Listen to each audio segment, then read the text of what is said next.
What's up, good people? It's your boy DJTheParkBoy, and we in the building. Welcome to a new episode of the L.I.M.E Show.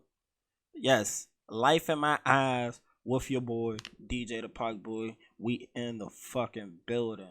How y'all feeling? Cause I'm feeling amazing. It's a nice, good Thursday. Can't wait to hit the city later. I'm definitely gonna be outside tonight. Definitely gonna be outside tonight. It's a artist showcase. I'm gonna go pull up and go support, go see some artists, maybe find some people I can collab with. Cause as you know, I make music. As always, music description down low. Make sure y'all go click on it and show some love. Really good music. You know, I wouldn't tell you to go check out nothing that won't be good. That's why I'm here to bring y'all good quality entertainment with my opinion, my spin on things, and how I see shit going on. It's been interesting, man. Life has been interesting. Watching everything go past, and by go past I mean everyday things happen, and in life when you see shit happening, you can do one or two things. You either adjust to the situation or you fall when everything else falls with it in those situations. I.e., again, I've been talking about it for a long time. Inflation's kicking in. The fact food shortages are coming. Like, it could be tough, man. It could be really tough out here. So you have to know, you for certain, that this is either what you want to do or it's not what you want to do, because these are just the options we have. So I mean, I would tell people, make sure you go invest. I don't know how many times I can tell people to go do that, because a dollar today is never worth a dollar tomorrow. It is never worth a dollar tomorrow. Uh and hyperinflation is kicking ass. I don't know if people have been paying attention, but things like used cars gone through the roof, chips from manufacturers gone through the roof. Some things just don't look good. It's not looking promising. I'm not a economic professor or nothing. I'm just a guy who tries to pay attention to the shit in the world that's important. And hyperinflation is always an important thing. Historically, it's telltale signs of really bad things to come. And you know, most people don't want to see those I don't want to see those bad times. Not in America. You know what I'm saying? Not here. I want to see it for anybody, but I don't want to see it for people I know, people I work with, family, friends, anything like that. But economic times are looking, not as prosperous or as great as things should be, based on the outlooks that we get it for stuff. Uh, Again, I'm not a financial expert. I would tell you put some money in crypto. You can make money in crypto. Especially if you've been buying in dips. That means when the price starts dropping, you go ahead and jump in and swoop in and try to make something happen. I just hope for the best for a lot of people. If you're not prepared, you need to learn to get prepared, because guess what? It ain't gonna stop because you ain't prepared. Again, lack of information becomes your fault in life. The older you get, the lack of information becomes your fault. Sorry to say it, but I mean, gotta be motivated to be self-taught, and a lot of shit out here in life. A lot of shit out here in life. But as you know, it's time to get into bullshit. And man, oh man, oh man, oh man, I couldn't wait to get to this story. I can't lie, because it's amazing to me that this is taking place the way that it's taking place. That this is happening the way that it is happening. And it's the Drake and Kanye West situation. Shout out to the boy Sean C. I YouTube recommends a lot of his videos to me. At least they used to recommend a lot of his videos to me. I mean, he makes some pretty good content. I just never did like a deep dive, but I definitely seen his content pop up in my feed as something to be recommended. So we're gonna check out this video about the Drake and Kanye West beef, because apparently, it won't go away. It won't go away. So let's see some of the breakdown that our boy Sean C has to say. I've been trying my absolute best to ignore this Kanye West and Drake controversy over the last few days. I talked about Trippie Redd's album the other day, didn't mention the Drake song, didn't mention the Drake shot that he took at Kanye. I didn't mention anything about it because I just didn't want this to turn into anything. But I didn't want to make a thing because maybe I'm just looking too deep into stuff. Not long after that, Kanye posts this Joker message in a group chat that has Pusha T, Drake, Macklemore, Stevie Wonder is in there texting. I don't know why. I'm obviously joking. Why would Macklemore ever sully himself by being in a group chat with these peasants? He sent Drake a message and screenshotted it saying, "I live for this. I've been fucked with by nerd-ass jock niggas like you my whole life. You will never recover. I promise you." Now, time out. Kanye out here calling Drake a nerd-ass jock isn't that oxymoronic? How can you be a nerd jock? I've never heard of like let me take that back. There are nerd jocks, i.e. Richard Sherman, one of the smartest people to step on the football field. There are some smart nerd jocks. But that's just a weird comeback. That's just not a comeback. That's a weird, knock on somebody. You're a nerd jerk. So I'm smart and I'm athletic. Cool, I take it, Kind of explains me. I'm not a total jock, but I am a smart individual. I just don't get that. Well, you're a nerd jock. I've been messed with by nerd jocks my whole life. Like, how many nerd jocks are there really out there in the world for Kanye to feel like he's been abused by them? You know what I'm saying? Maybe it's a facet of the world I've never met, but hey, go on, Kanye. I read this immediately in my mind. I'm thinking, you know what? Kanye does have a point. Drake is the only nigga you could call a nerd ass jock. No, he's right in that Drake will never recover from the Pusha T diss. He will never recover from it, okay? That's just true. It's just facts. Drake will continue to have an extremely successful career. Drake will continue to accomplish many feats, but he will never recover from that beef back in 2018, okay? He kind of got a point. Drake already dealt with the ghostwriting allegations. And Meek Mill did not strike Drake the way that Pusha T did. Pusha T was strategic with everything that he did. That's what made his diss. That's what put a dent in the arm of Drake. Because all my friends know me.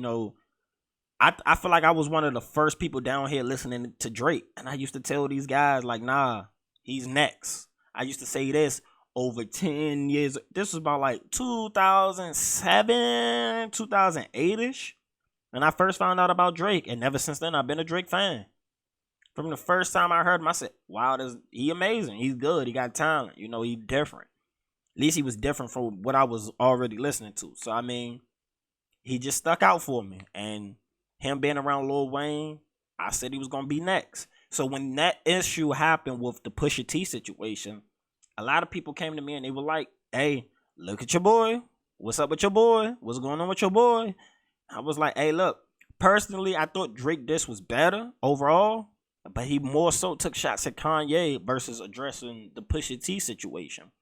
So that also made him look bad. But the issue of Kanye for him was bigger than Pusha T, and Pusha T was his guy. And so we're going to let Finish Line display. Let's just leave that out there. Now, I don't know what way to interpret the image. Are you calling Drake a clown, or are you saying that you are dangerous and you need to be looked out for? I would assume it's the latter, because then Kanye goes on not long after that to post Drake's address. Drake's address is already public, right? I didn't know this, so immediately when I first saw him do this, I thought he doxed Drake, and I'm like, yo, this is crazy. That is 100% not Christ-like. Like, Drake, was that in God's plan? Because I don't think so. But people put me on to information saying that this information was already public. But the thing that annoyed me about Kanye doing that was that even though the address is public, there's probably a vast majority of people out there just like me who didn't know. And then there's going to be another subgroup of people out there who aren't like me that may want to do something with that address. I don't know. Apparently, from what people tell me, it's been a tourist attraction in Toronto for a while now. Lots of people know where it is. So I doubt Drake is there very often, he or his family, but just knowing that that is a place, one of his properties where he could reside,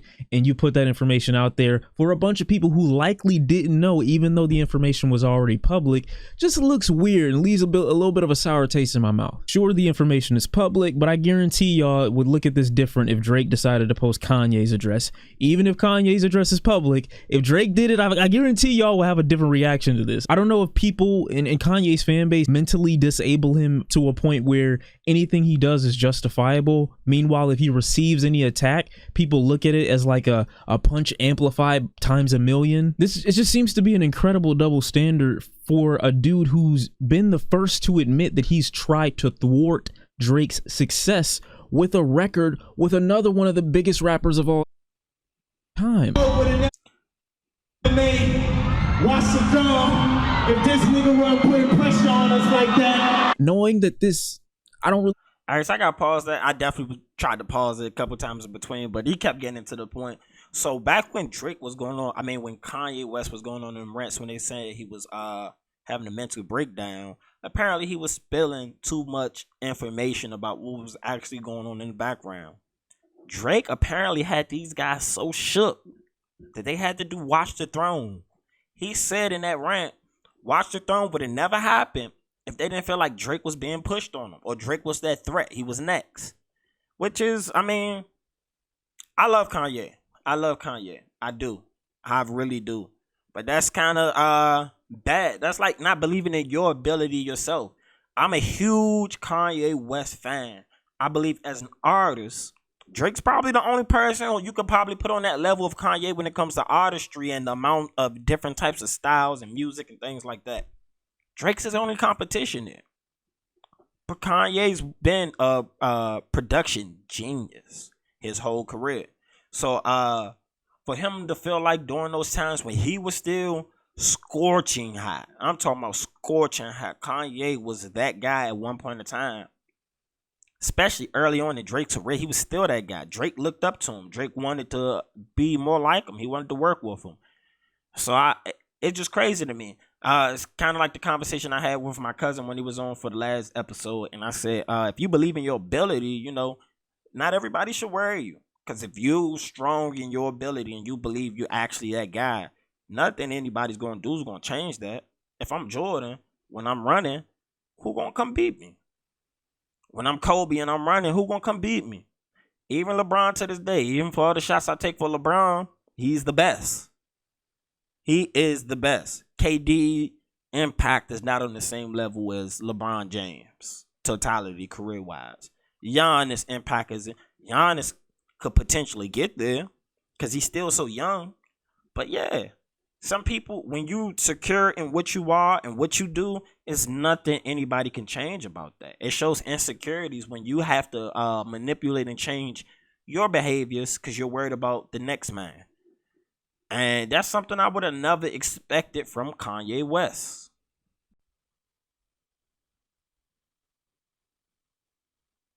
Want to say envy, but fear of growth of another artist and fear of potential of another artist has existed for over a decade. Makes me look at Drake as way more of the victim in this back and forth than Kanye. I'm probably wrong on this, but Kanye also dropped an image on his Instagram basically leaving, I don't know, like a mask in what looks almost like a driveway. So I don't know if Kanye was there and he had on a ski mask and then he tried to send a message like, bro, I was outside, I was gonna rob you. I don't know what he was trying to do. I don't think it would have ended well had Kanye tried anything. If he was there, Drake's house is probably stacked up with security like a thick bitch on a Thursday. I wanted to, in my mind, kind of understand why this beef had reignited. What drew this back? Because at least from what I've been thinking recently, Kanye and Drake had stopped sending shots at each other. It's only when these two are about to drop music when this beef starts to reignite again, which is why I understand why a lot of people probably say, oh, this is fake, they're doing it for publicity, blah blah blah. But after Drake's exposure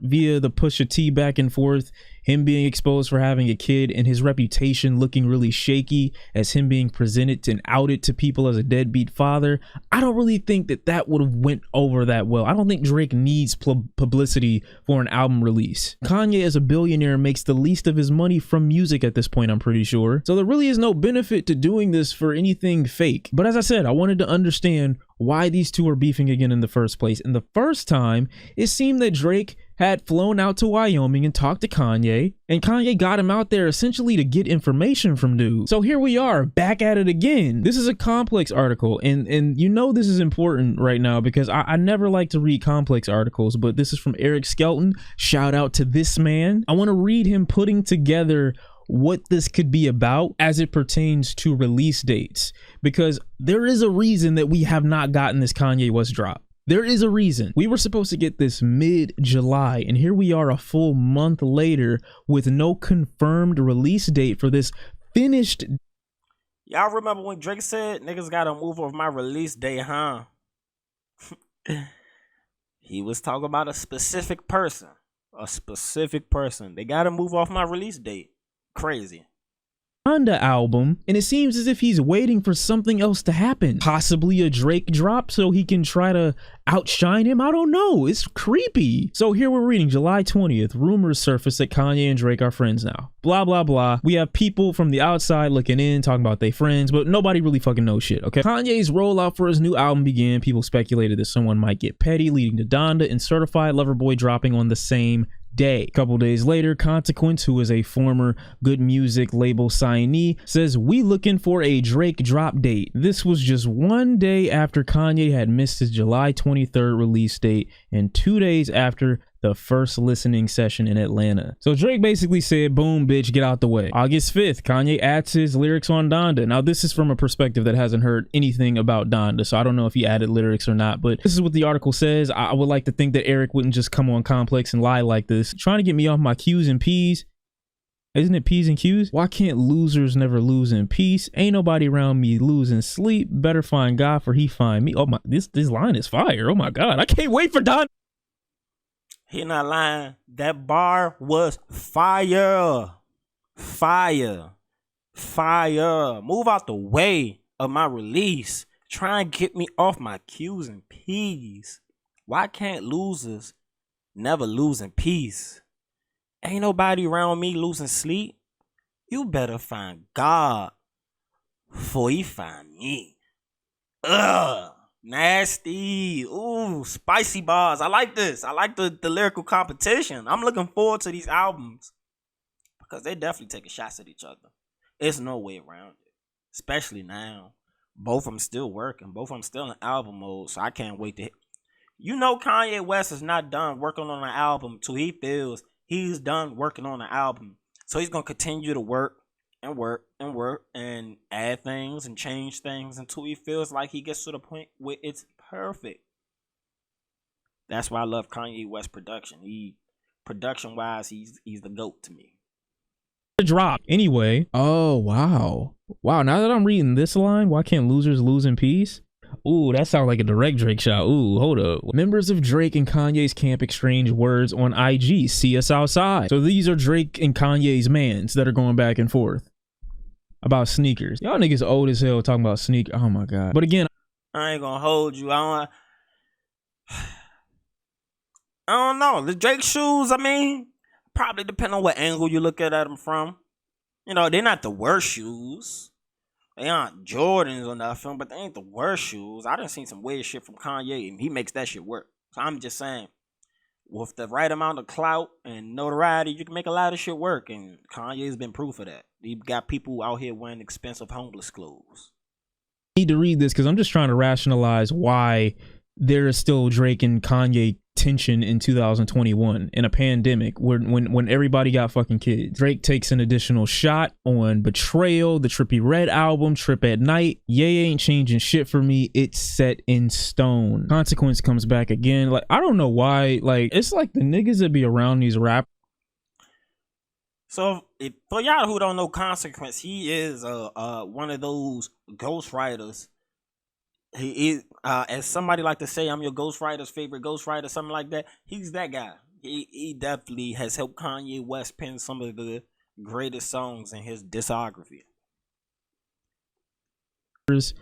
Are like 2 feet tall, and the rappers themselves are like all 7 feet, And everybody that are on these rappers teams are literally underneath their balls holding up their dick so they can walk around. It's crazy the amount of fights that these niggas are willing to get in before their mans even takes a shot. And this is how we get back to this point right now. I honestly do think, and this is my personal opinion, that Kanye West has been waiting for Drake to drop so that he can drop. Now, do I think there is a confirmed certified lover boy release date? I don't know. Drake can say that Ye's not changing anything and that it's already set in stone, but Drake also has the luxury of never having told anyone when it's going to come out in the first place, okay? Outside of that January initial release date, Drake hasn't said anything about when the album was going to drop. So he could say, yeah, he's not changing anything, but it's not like we would know. The more I think about it, it's kind of a pointless bar. It's not like I can confirm when you had planned to release your album. You didn't tell anybody. And the majority of the shots that have been taken from Drake have at least been musically, at least in this Kanye back and forth, which I prefer because this internet shit is just getting weird and it makes everything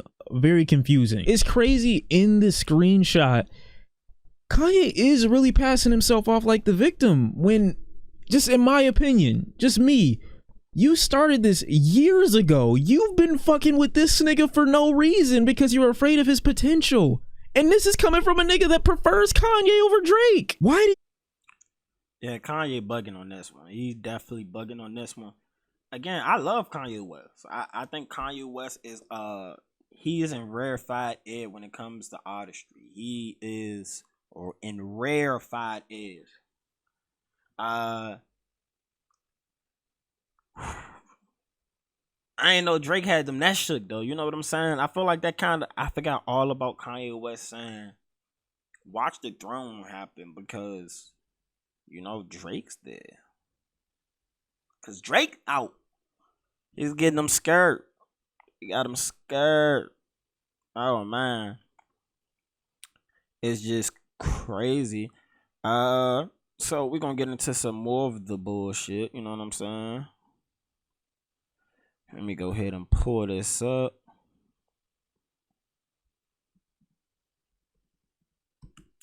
So it was a fight at a Steelers and Lions preseason game. And we're going to go ahead and break this down for you. Because it got crazy. It definitely, you know, this is one of those situations where you probably wish your girlfriend would just mind her business. I don't know the context of what caused this fight, but she definitely put her hands on the young man, which led to the whole incident. Ladies, please keep your hands to yourself. Just because a man's not supposed to hit you doesn't mean he won't hit you if you assault him first. I'm sorry. I'm not advocating for any type of violence against women at all. Ladies, keep your hands to yourself. I say that multiple times on here. Violence doesn't get us to so many places only but in certain situations. And at a sporting event, I mean, come on, y'all. I know y'all ain't paying y'all money to either get knocked out or to get arrested. Unless y'all got money to waste, you know, you can hit that Cashapp, you know, send some money to the show and support if y'all got money to waste. But let's get into the bullshit.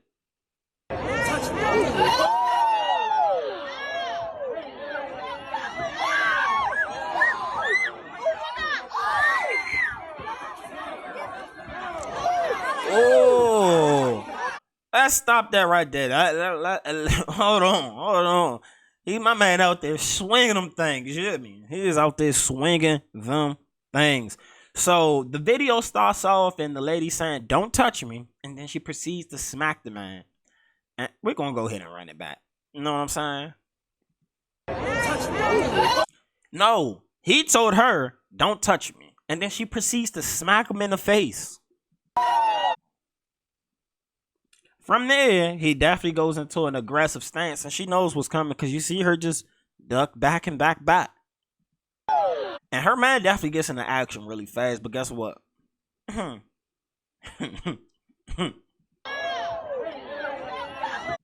bloop, bloop, bloop. And then he comes back combo, Mortal Kombat style. But guess what? Here comes the fatality.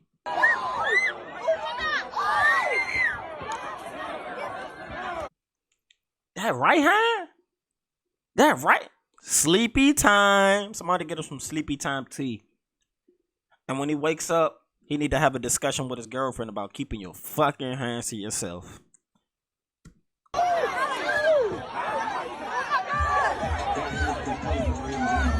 Hey, my man is crushing him.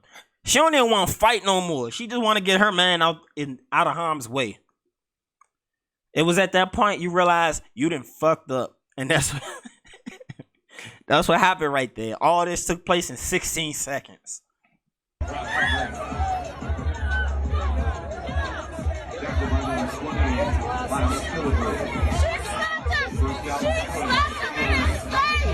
She hit him first. Yeah, she slapped him in his...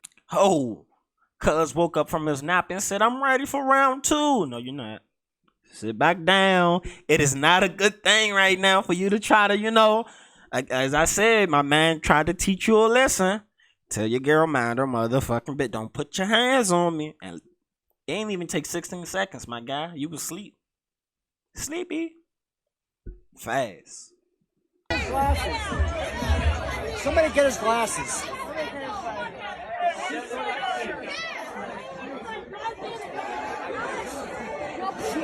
Yeah, I seeing this kind of sucks because it looks like they surrounded him in the end, like it's his fault or something. He asked her not to touch him, and she smacks him. That's called assault. They should be grabbing their ass and throwing them the fuck out.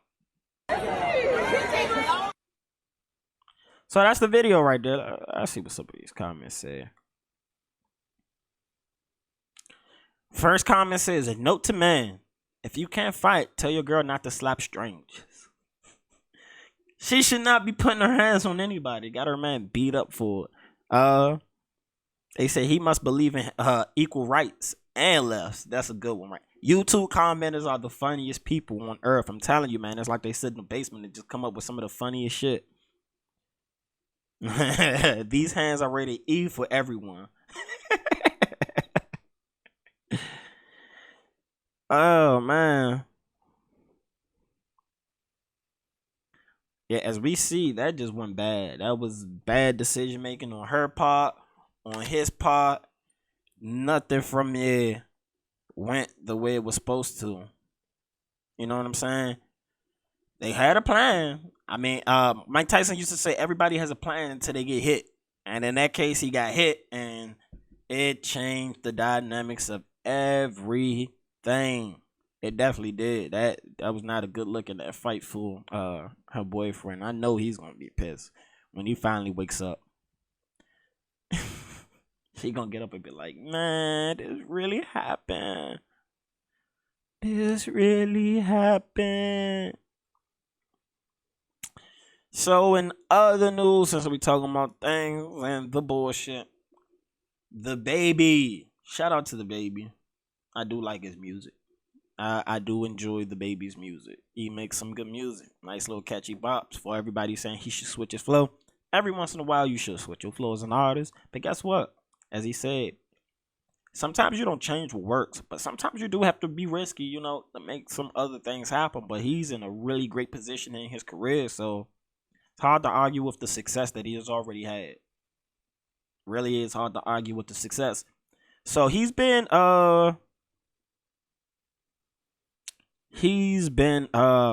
basically going through cancellation from everything that took place from his Rolling Loud performance down in Miami.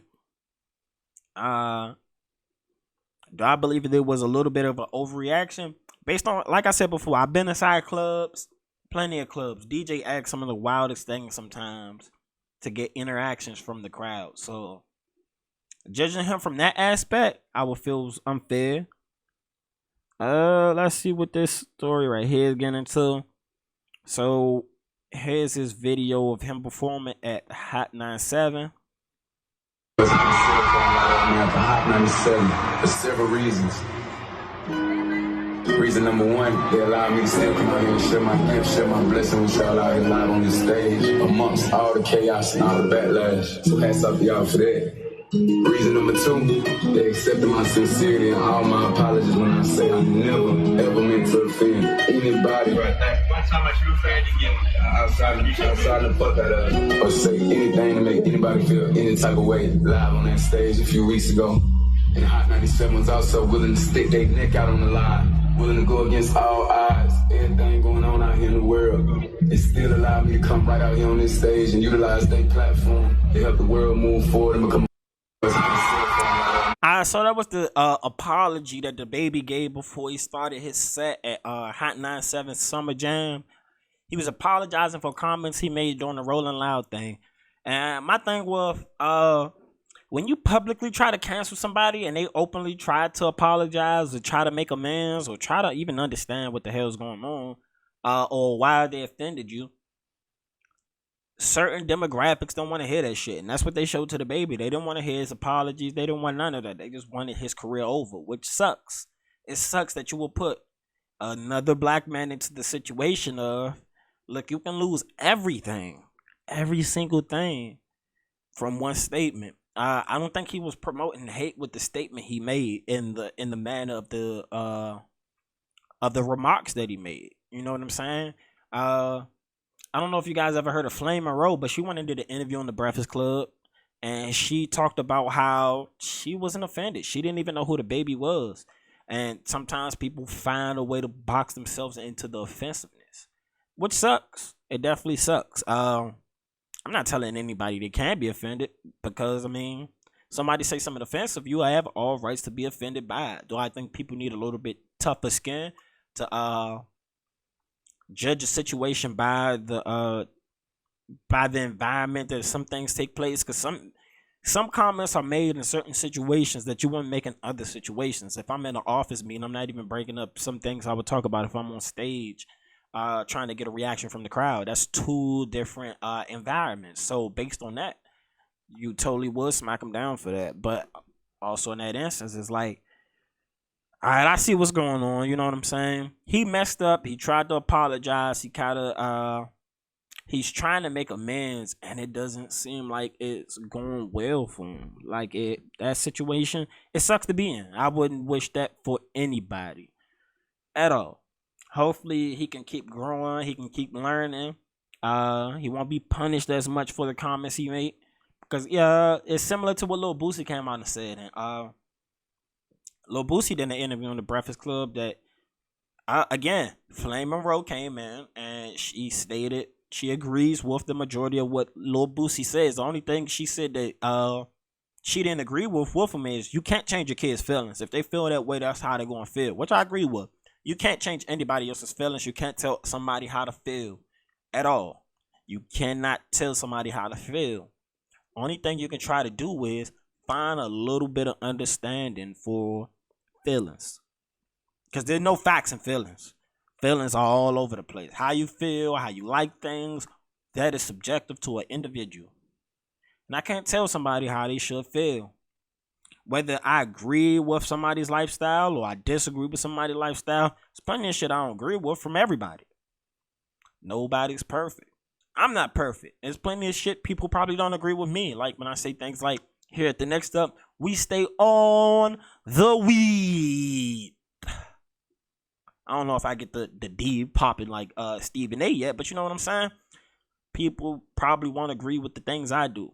Not everybody's going to agree with the things you do, the things you say. It's about finding people who will. And I don't mean that as in stand inside of an echo chamber so you only hear one thing. Just because people don't agree with your opinions don't mean they won't have those conversations with. You got to find those people who you care about, who can push you to learn different things, push you to see other perspectives. Because life is a POV. It's a point of view thing. Everybody has a different point of view. They have a different opinion on what's going on. I just wish, again, DaBaby the best. I hope he continues to learn, continue to grow, continue to drop hit songs. I wish that black man nothing but success. Nothing but success. I guess we'll be right here on rap. I don't know if you guys remember the rapper Silento. I don't know if you guys remember him. But apparently he's arrested for killing his cousin. Crazy story. Let me go ahead and pull that up for y'all right here. And it's loading up. Alright, here we go. So again, rapper Silento killed his cousin. Let's find out the details behind this from the court case, because I briefly saw something pop up about that. And again, if you don't know who Silento is, he's the watch me whip, watch me nay nay, watch me whip, watch me nay nay. He's that rapper. So let's see what's going on. The charge isn't anything new, but being accused of killing a close family member is wild, even in rap.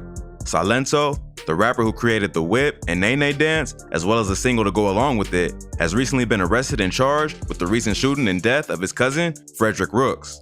Let's take a look at this crazy story. New tonight, an Atlanta rapper who rose to fame with a one-hit wonder is now charged with murdering his cousin. DeKalb County Police arrested Ricky Hawk today. You might know him by his stage name, Silento. He's accused of shooting his cousin to death last month. Silento is a rapper from Stone Mountain, Georgia, who's best known for his viral hit and dance craze, Watch Me, Whip/Nene. He started making music as a teenager, and surprisingly, his first song was also his best known hit. Watch Me was produced by Bolo, the producer, and released on SoundCloud in 2015. It quickly racked up 100,000 streams in a few weeks and attracted the attention of an A&R from Capitol Records, who signed him to a deal. The label helped him shoot a music video, which was released in June 2015 and quickly racked up over 2.5 million views the first week it was released. The video was directed by Mark Clansfield and shows Silento performing his famous dances in a high school gymnasium along with some cheerleaders and old women. It even featured guest appearances from rapper Lil Scrappy and the pop rap duo Rich White Ladies. The video was an instant hit and propelled the song's popularity even further. It ended up peaking at number 3 on the Billboard charts, all while the rapper was still in high school. But he would not. He's totally right. That song was huge. He definitely caught a record.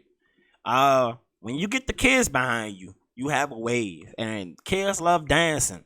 They love dancing. Whippin' Nene was one of those songs that was just out of the stratosphere. Like, that's amazing. Dude was in high school and probably had chances to make millions of dollars while still in high school. That's always amazing to me.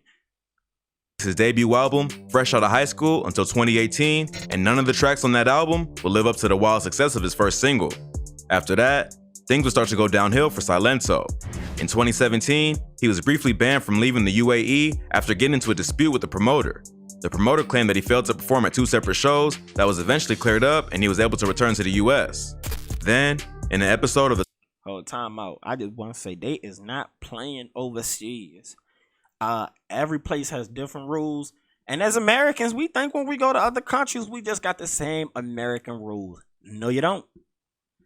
They held that man in the UAE because they said he missed 2 shows. He didn't perform there.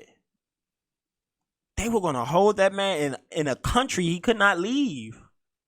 Again, that's against his will. They was going to hold him in the country for violating the laws. Like, he tried to finesse him. And they ain't playing like that in some places. Like, you will learn fast. Rules are different in America than it is in other countries and shit. Talk show, The Doctors, Silento opened up about his battles with depression. He said that he had battled mental illness his entire life, even prior to becoming famous. He says he was born with all types of drugs in his system, including weed, pills, coke, and heroin, and witnessed family members fight and try to kill each other growing up. I've been fighting demons my whole life. I was born with weed, coke, heroin, pills, all type of drugs in my system. I saw family members talking to walls. I watched family members fight. I watched family members try to kill each other. Nobody should have to watch that. When he was only some of those things he talked about, I definitely can relate to. One, I just want to say this because my mama probably said, I did not come out of my mama with any drugs in my system. My mama probably one of the most squarest individuals I know. She can't even drink a wine cooler and not get intoxicated by it. So I'm just saying, my mom is a square when it comes to that. But I definitely grew up around probably what you would consider dysfunctional family members. Drug users, family fights, niggas stealing because of drug habits, all that type of wild shit. So I definitely could feel him coming from there. And that's also good that he can acknowledge that he had issues. And I guess he tried to go fix them. I wouldn't have tried to go do it on TV. With the access to money and resources that he had after that hit song, I definitely think he should have went and found him some therapy because he can acknowledge he has trauma from those issues, which a lot of people, they can't realize a lot of the shit they've been around is traumatic. I have conversations with people who grew up in the suburbs and their eyes are so wide open, mouth to the floor when they're like, You live through that? Like you come from these places like, yeah, man, the hood, where they do you the most good. You hear me, ladies? But nah, man, like, yeah. So let's get back into this. So far, interesting story. 13, he moved in with his great aunt and had to go to school where he had no friends. He almost got in 5 fights and was prescribed ADHD meds and sleeping pills. I was given ADHD for meds, sleeping pills. I was getting skinny. I was getting stressed. I was never officially diagnosed with ADHD, but I still had to take these drugs. Then, at some point, he said he ended up getting arrested and sent to a juvenile facility. Then he blew up with Watch Me, but was still battling depression, which still affects him to this day. Despite coming clean about his struggles, Silento would continue in a downward spiral. In August 2020, he would be arrested and charged with inflicting corporal punishment on a spouse following a domestic abuse incident with his girlfriend. He was brought to LA County Jail, but was released the same day. Maybe, I mean, I ain't no jailbird or nothing, but I never heard of somebody getting corporal punishment to a spouse. I've never heard of that. Let's pull that up.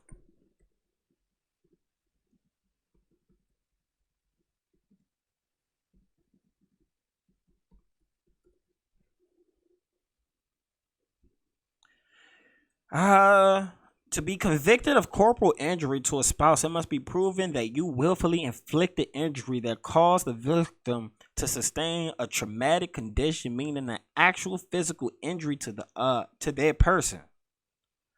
Wow, this could be anything from a bruise or a wound or serious internal injury. So, I mean, the first part makes it seem like it's super extreme, but it seems like from anything from a bruise, which you can grab a wrist or something like that and bruise somebody.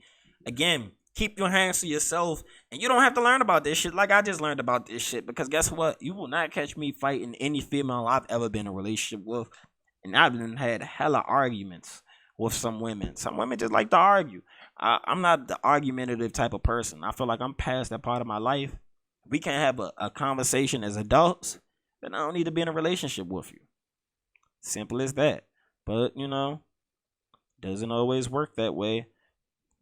If that wasn't bad enough, the next day, he would be arrested again and charged with assault with a deadly weapon while he was out on bail.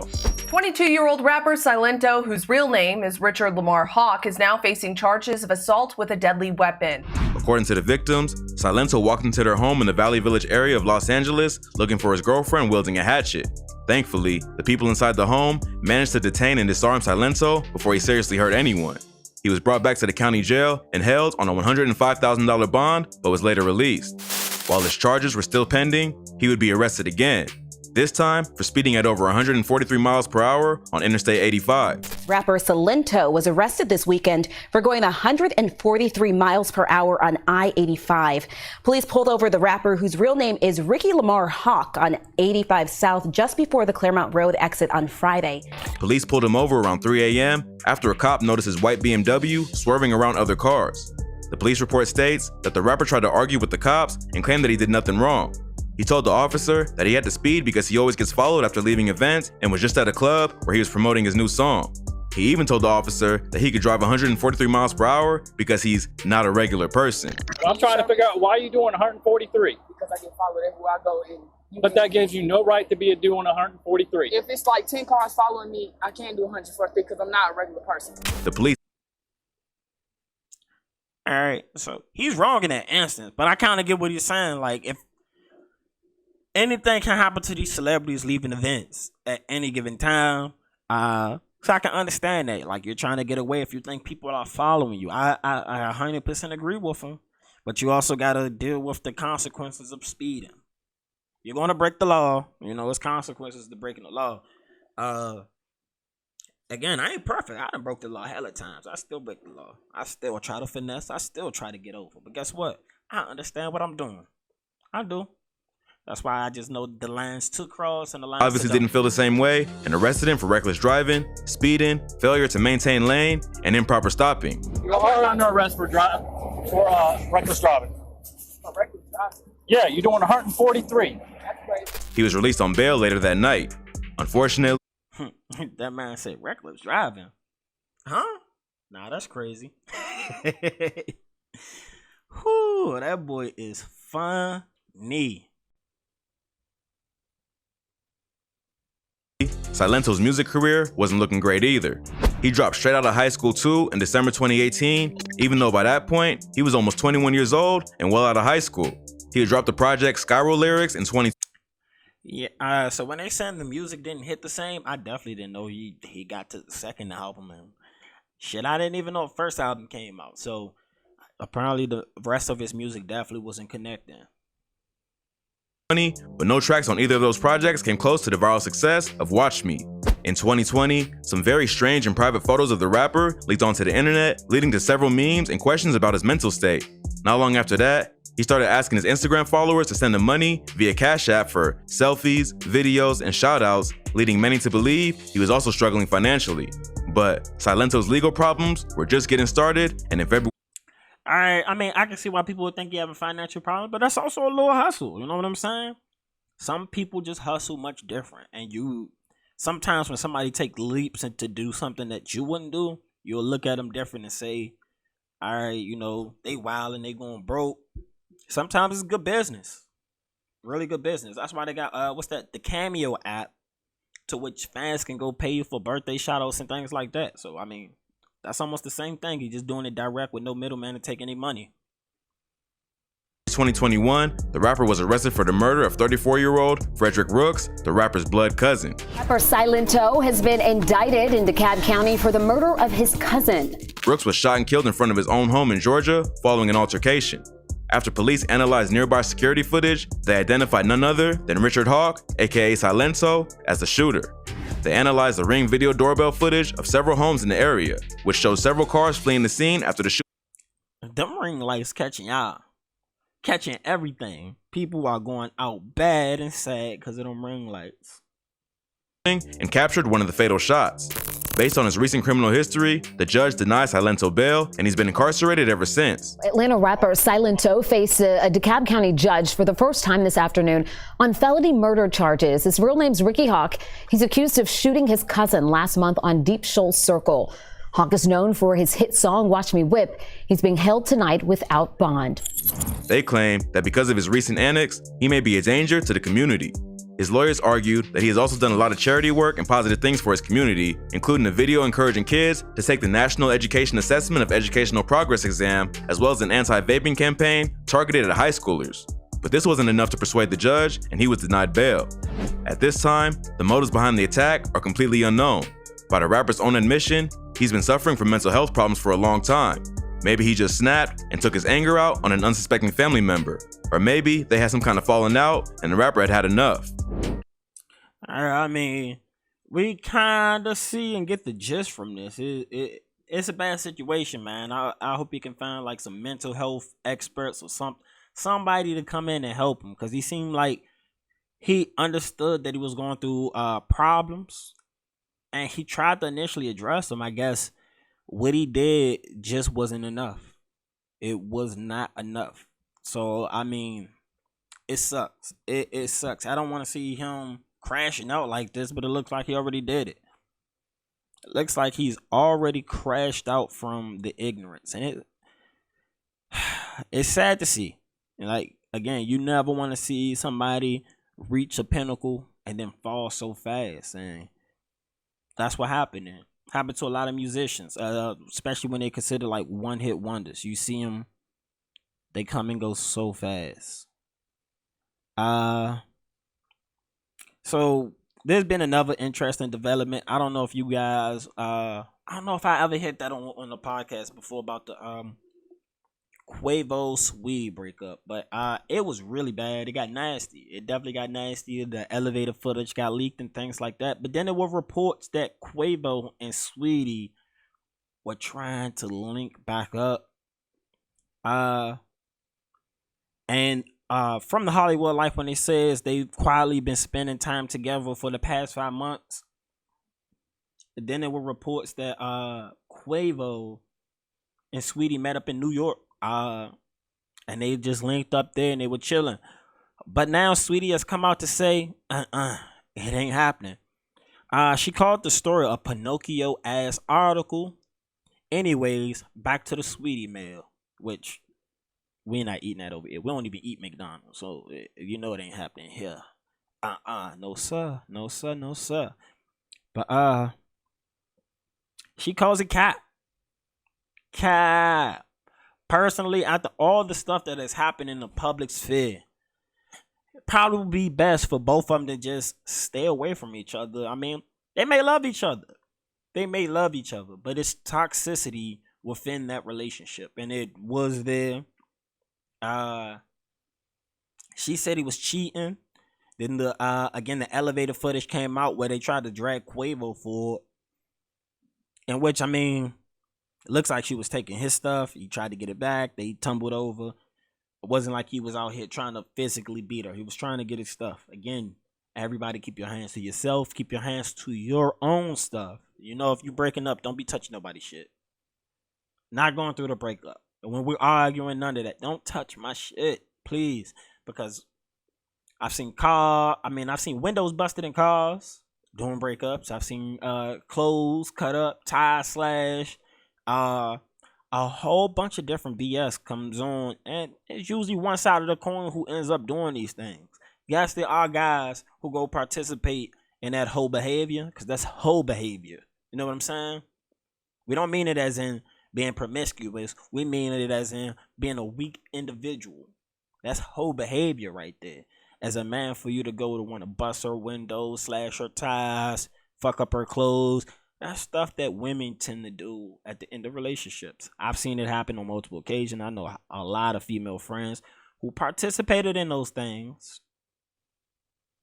You know, that's usually a one side of the coin type thing. So I can understand how, if it was anything of importance, he was trying to get his shit. So I mean, I just hope both of them stay away from each other. You know, he done rapped about taking the Bentley back. She done rapped about him being a thought. They've taken shots at each other on social media so many times.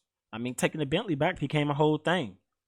It went viral on the internet because of it. So hopefully they could, you know, find love in other places. You don't have to be around each other to find love. As we see, you guys tried and it hasn't been everything you needed. Definitely hasn't been. So let's get into some more news. Meanwhile, I'm right here on my boy DJ Academics page. One time for DJ Academics. You know, I've been rocking with Academics for a long time. I understand a lot of people dislike him. That's their fault. That's definitely their fault. Because Academics, to me, he's a funny individual. For people on the streets, you gotta stop letting your information from shit you do get out and then be mad when somebody talks about it. Stop doing things, talking about those things, and get mad when somebody else talks about what you put in the public sphere. Anything that's in the public is liable to have anybody have a reaction or something to say about what you do. Same thing I said with Lizzo. If you don't want people to talk, you just voice some things.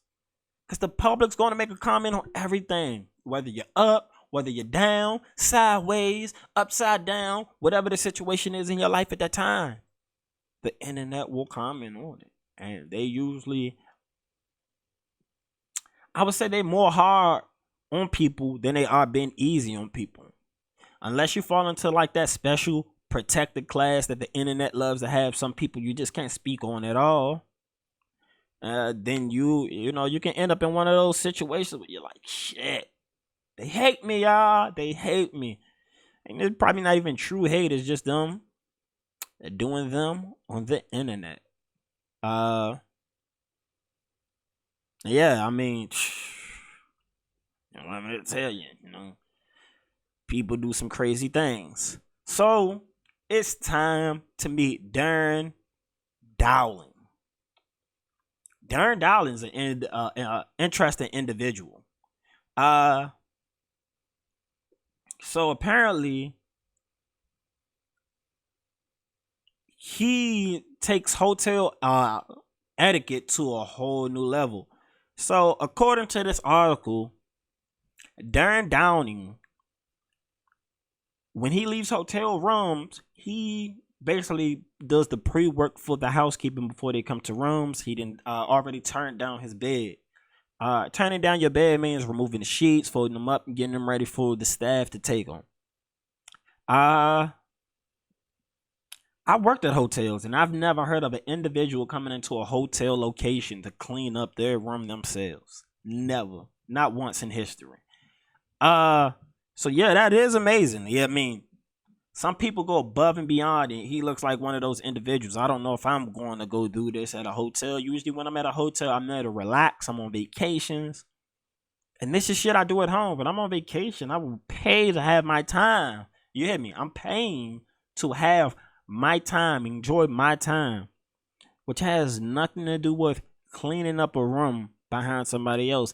But Mr. Dowling seems to think that's the behavior you should present yourself with. You should be up here cleaning up behind yourself while at hotel rooms. I thought that was almost like a reason why people got a hotel room. They had a place to stay outside of their home. They had housekeeping. You got access to food. Just different things. Definitely a unique individual right there. You know, I can't take that away from him. I don't know about doing this. I don't think I would ever do this or even had that thought come across my mind. Like, hey, next time I'm at a hotel, I need to go ahead and clean this shit up. That's definitely not the what I would be going for. What I would be doing. That's for housekeeping. There's a reason why that's their job.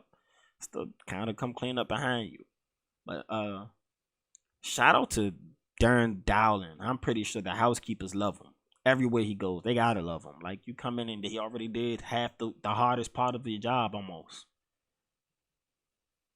I mean, that's a little cool, but it's also a little weird for my taste. I wouldn't do it.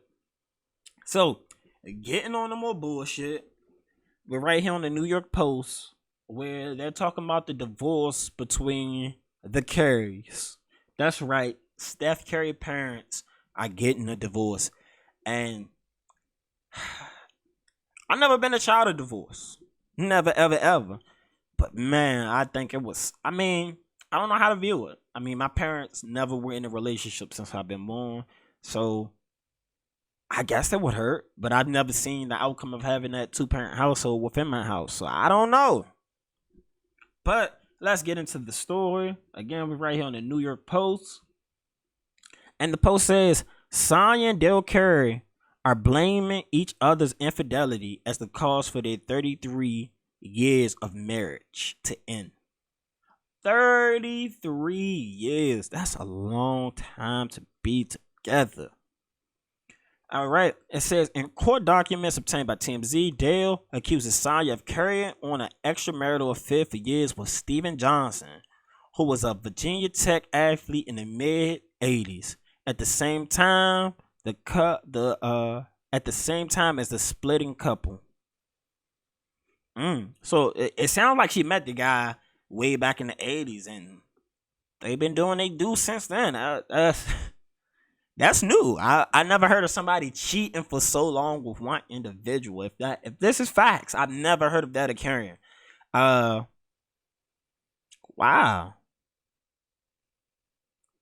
33 years of side dick. 33 years of side dick. Wow. I mean, that's something else right there. In the divorce docs, Dell claims Sonya has been living with Johnson in Tennessee. Sonya responded that she has been living alone because Dell has not allowed her to live at home. Sonya admits that she is currently in a dating relationship, but is adamant that the relationship began after the couple legally separated in March 2020. Sonya also accuses Dell, who had a 16-year career that ended in 2002, of frequent infidelity throughout their marriage. One thing we tend to learn with NBA players, they have accessibility to a lot of women. They're some of the most recognizable people simply for the fact they're usually really taller than everybody else, one, and they don't wear helmets on their faces, no mask, so you see these individuals all the time. So it's only a handful of guys who are 6'5" and above, you know what I'm saying? So they become more easier to notice and stick out. It is crazy. Again, 33 years of marriage down the toilet, that'd be crazy. Dell and Sonya are also well known by NBA fans as the parents of Warriors Steph Curry and 76ers Seth Curry. The couple met at Virginia Tech where Dell was making his name on the basketball court, Sonya on the volleyball court. That's while Johnson was catching passes for the Hokies. He racked up a total of 1,058 yards, 8 touchdowns in 3 seasons, ranking third in school history amongst tight ends. I'm about to say ranking third, but then they added the qualifier he was a tight end. Tight ends in the 80s, of course, aren't used like tight ends today. Different aspects to the game that they utilize for. So I won't knock him on that because he is third in school history. That is an accomplishment. Johnson graduated in 1988, 2 years after Dell. The Patriots drafted Johnson in the 6th round of the 1988 NFL Draft, and he played 1 season in the league. Johnson is currently the president of Johnson Commercial Development, one of the largest commercial developers in the southeastern United States. According to Carrier Herald, he is also a big Virginia Tech donor, enough so that one of the football practice fields bears his name. This just sounds messy. It sounds really messy. After 33 years of marriage, from some other reports that I read, that it seemed like Dell had went and hired a private investigator, and that's how he was able to find out the details on their relationship. And after they accused of that with the information from the private investigator, she went ahead and said that he was cheating as well. It's just messy. It sucks for Steph, because there's some vultures out there. They're going to take this and they're going to try to get in Steph's head about it. They're definitely going to try to get in Steph's head about it. You know what I'm saying?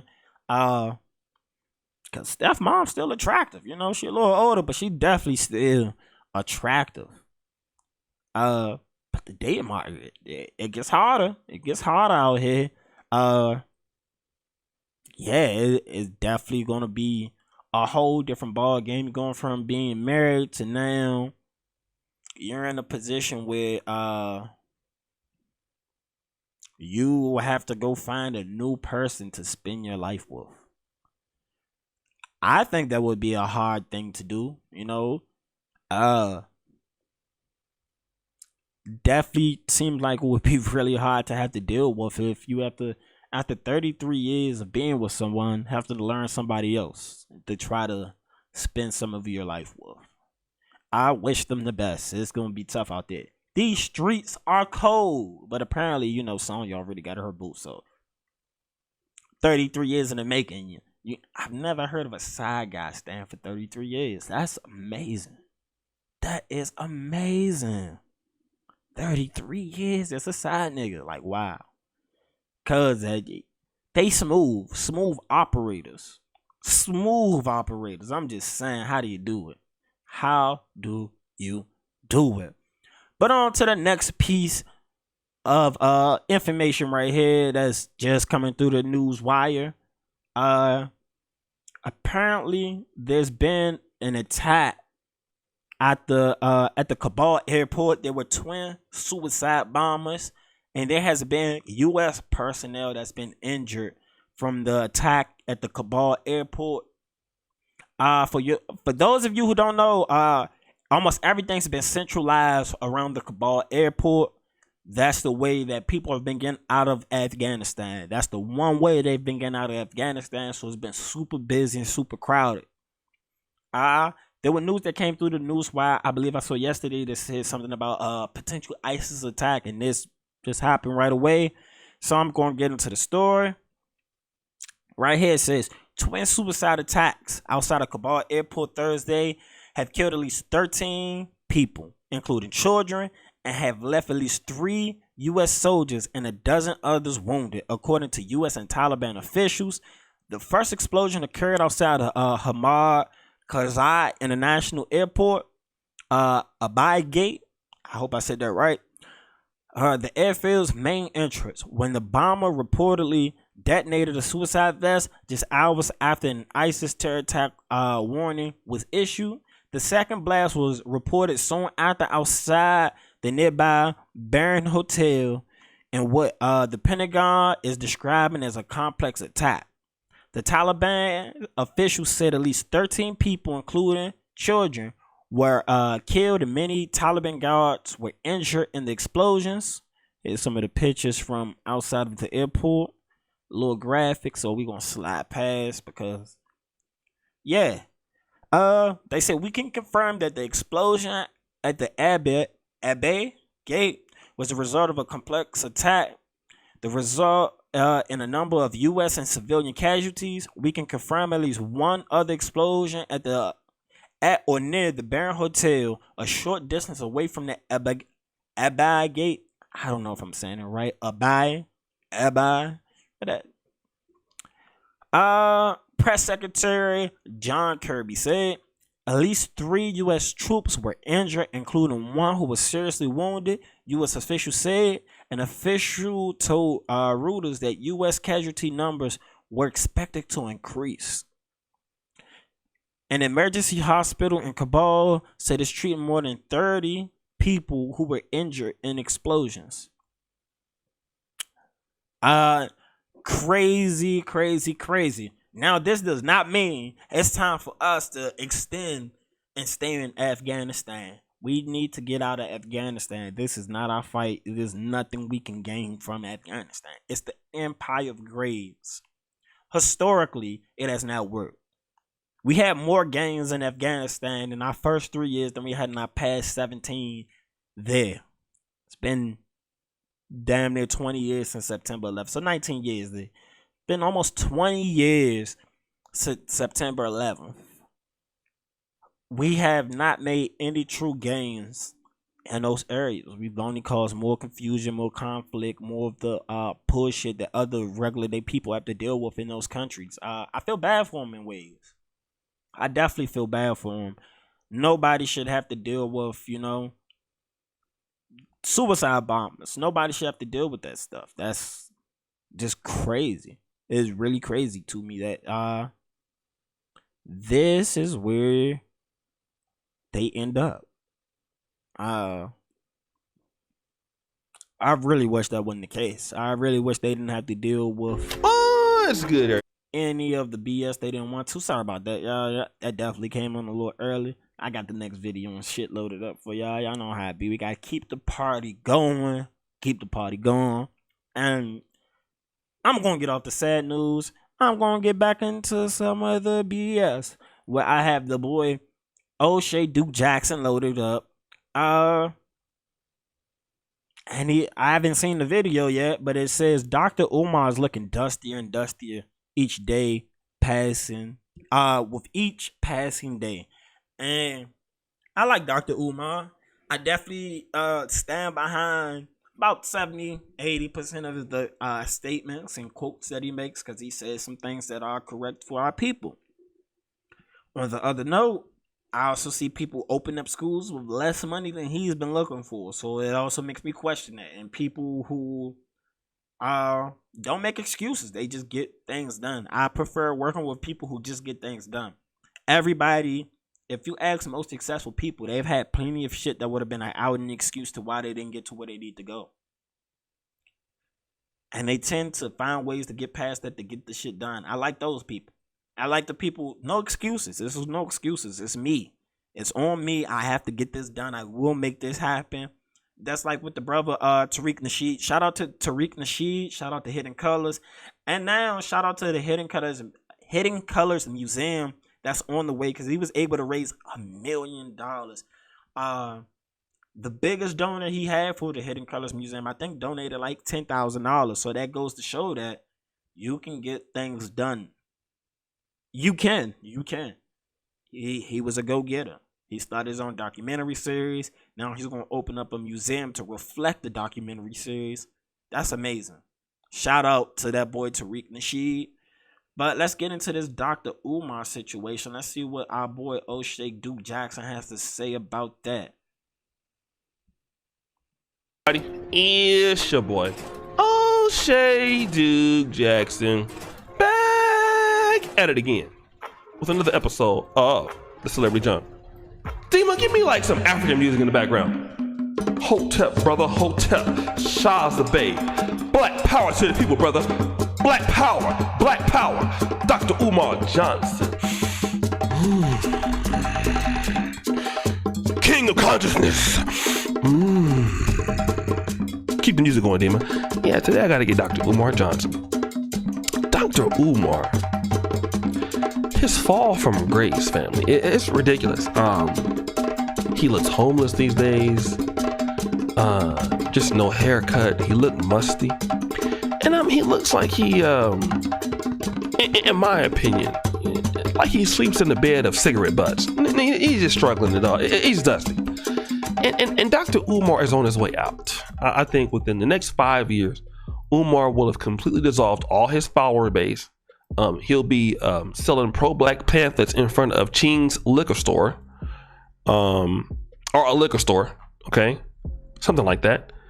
He'll just be basically, messed up. He's gonna be dusty, all right? He's just gonna be dusty. He's gonna be in front of Leroy's Chicken and Waffles or something. He just gonna be dusty. I just don't know. And another reason why is because Umar Johnson, a lot of these people who are social media influencers, every time that something happens, it's somebody else's fault. Oh, see, Umar Johnson is self-inflicting. And you guys gotta watch people who are self-inflicting, because when you do stuff with them, you become inflicted with them. I just want to say, I did not see this video beforehand, and he's stealing my talking points. He's stealing my talking points. Shout out to that boy O'Shea. I love me some O'Shea Duke Jackson.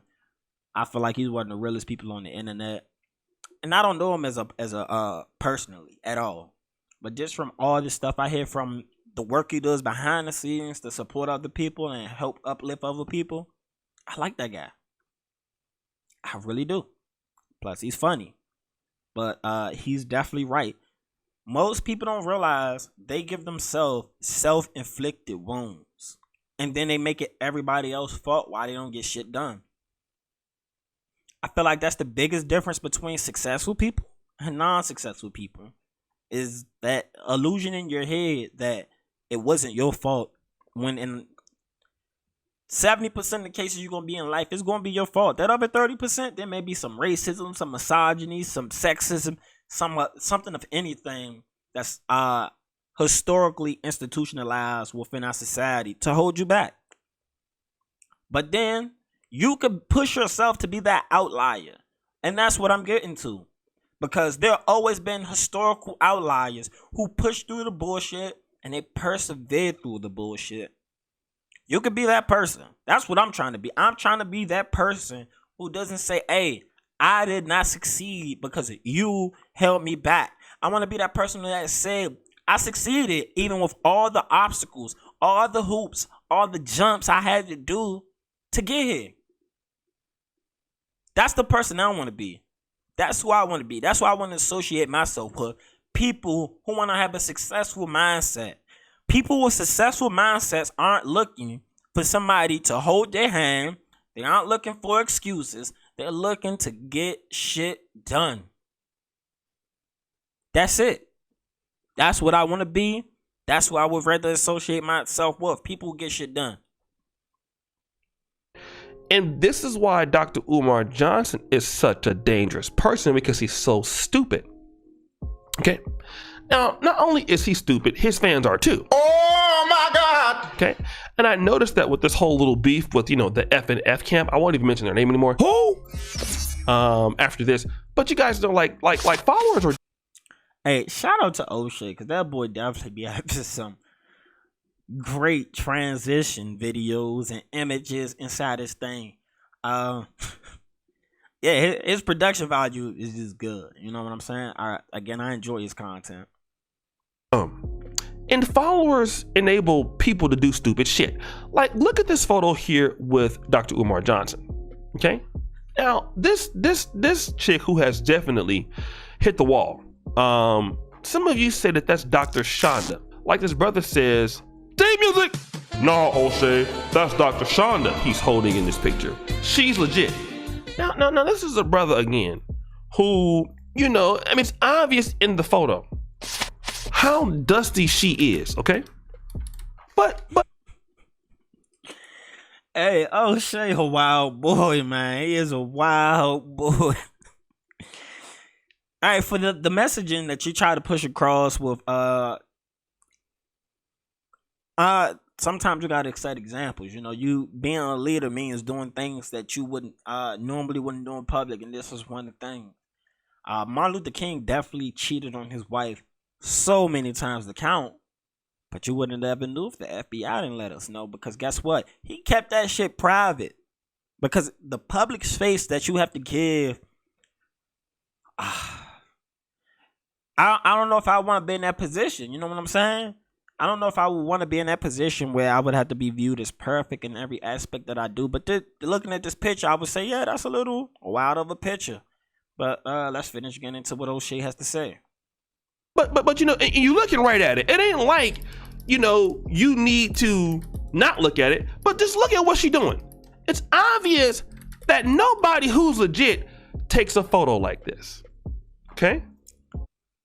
He kind of got a point. I don't know too many super professional people, especially people who become doctors, who would, you know, take this photo for public consumption. But I can't tell anybody how to live their lives. No can O'Shea. He damn sure can comment on it and give his opinion if you put it in the public. You know, and you have other people that's making excuses for them in my comment section on my community tab. Damn music! Let everybody live, y'all. Technically nothing wrong here. They look happy. Now, I'm going to deal with this comment right here, because this is also weaving a sound up. But see, here's the situation. Apparently, according to people, Dr. Shonda, whoever she is married. Can I get a dun dun dun sound effect? Oh, let me find out the Prince of Pan-Africanism is out here trying to break up happy homes. Out here hitting married women. Because I'm sorry, there's no way my wife would be taking a picture with anybody like that. And you looking at it thinking you doing that, motherfucker. You hear me? No, you're not representing my marriage in this way. No. What's the Kevin Hart voice? No. You got to give him one of that after that. Now, I don't care who she knows or who friends she is. But if that lady is married and she is a doctor, why would you take a picture like this and you're somebody in the black community? Look at you. This don't even make no sense. It looks like Umar Johnson, number one, he just got through hitting the pipe, baggy jeans, Hotep shirt, struggle Asics or Adidas. Hey, O'Shea, why you doing like that, man? He said he just finished looking like he hit a pipe with his baggy jeans, Hotep shirt, and then start cooking the man Adidas. Come on, O'Shea, don't do him like that, man. Not hitting the pipe. You, boo, you have on these little, I mean, it looked bad. This photo from both of y'all look bad. Y'all look like y'all went to Detroit Nights Club and was taking picture by the damn green screen or something back in the 80s, and like y'all about to go back and smoke a blunt. All right? And I was talking to my brother Pan-Africanism Strikes Back because, you know, I have some really strong, you know, interviews with him. I mean, behind the scenes, you know, we talk about some certain things. And I told Pan-Africanism Strikes Back, I said, brother, listen, remember when Umar got the panties sent to him? I said, you know. Yeah, now this was a wild post from Dr. Umar Johnson. He said he had panties sent to him in the mail. Again, if you're getting panties sent to you in the mail, you do not have to publicize that you received panties in the mail. What the hell is going on? I don't think that's how our leaders or somebody who wants to be our leaders should be moving. But again, everybody's different. Leadership and messages come from different people, and sometimes you're supposed to hear the message and don't worry about who the messenger is, because sometimes the messages are more important than the messenger and how it's delivered. It's the message. So it could be that. I mean, that's the case I look at Umar for, because Umar definitely didn't had a lot of shit come up in his past about why he hasn't gotten things done, some of the women that he's been dealing with and things like that. That's definitely been out there. And that never stopped me from not trying to hear some of the messaging that Umar Johnson has. I will continue to hear some of his messaging, but O'Shea's kind of right in this video. I mean, some of the things you're doing shouldn't be done, and the excuses you make shouldn't be made.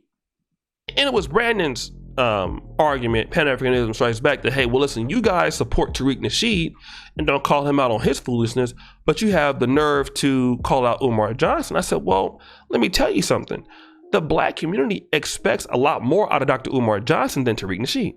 I think it's clear as day that Tariq Nasheed lets everybody know like who he is, what he does, okay, and that nobody has the same expectations of him as a person that is academically as gifted and as learned as Umar Johnson. Like intellectually, I'm not calling Tariq Nasheed dumb or anything, but we just wouldn't expect the things that Umar Johnson does. We would expect a picture like this from Tariq Nasheed, more or less. I'm not saying that he would do it, but I think maybe he's hitting at that because somebody like Tariq Nasheed, he started off writing what was it, like How to MacBook, something like that. That was his initial introduction into the public.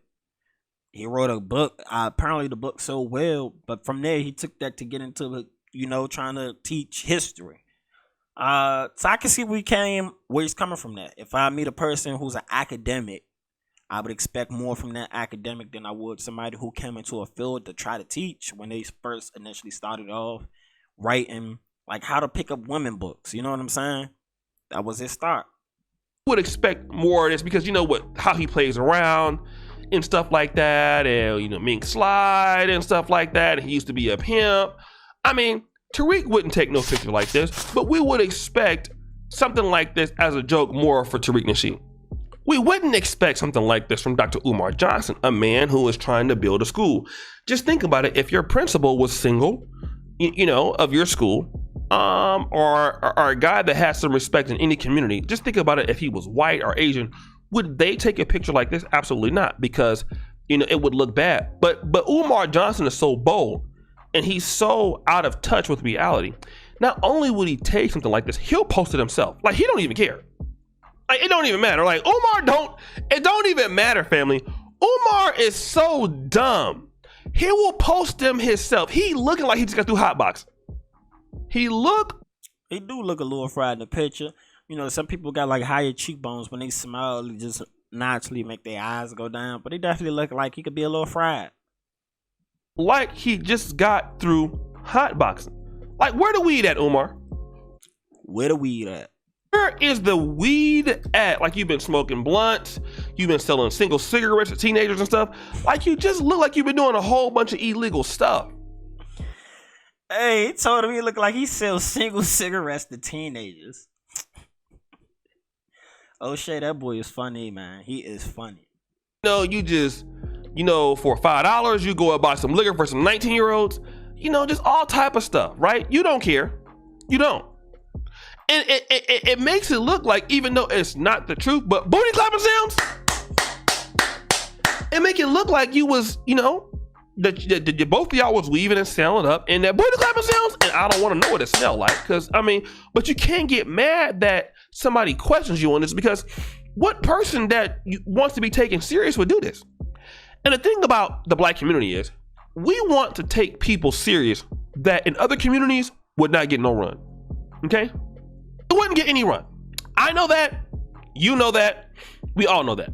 Umar Johnson, even in the Caribbean community, only African Americans will take Tariq Nasheed serious. People who have some sense, and I'm not saying all African Americans don't, but largely the people who are going to defend Umar Johnson is us.